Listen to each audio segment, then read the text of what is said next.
My shirt says chula, cabrona, and chingona. And for me, it represents taking something that's negative and finding positive and an energy to it, and like kind of switching it up. I feel like every time or when I first showed my mom, she was like, why would you wear that? Like, you don't call yourself that. And I'm like, but I am this. I am a cabrona.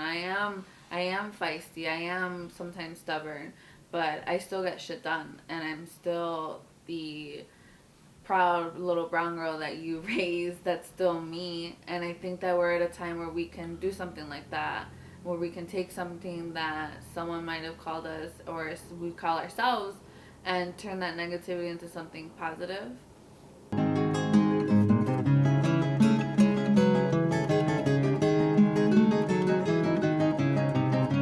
Yes, I'm very close to my family.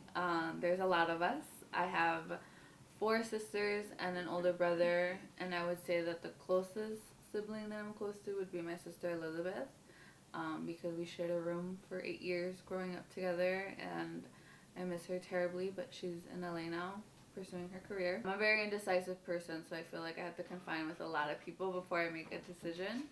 I have to confine with my sister Elizabeth. I have to call her and text her and let her know what's going on. With my mom, my best friend Melissa. I think that the position I'm in now does allow me to refine my communication skills via writing.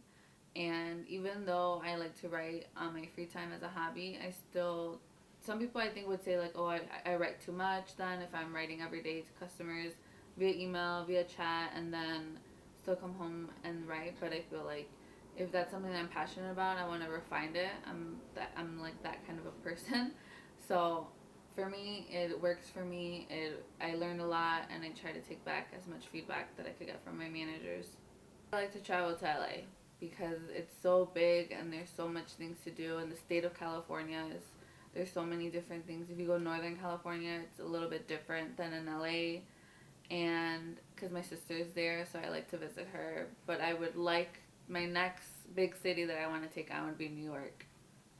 I consider myself a feminist, and for me, it means equality for men and women. I understand that men and women are different, that we may have different traits, that we may have different body parts, that we may think differently.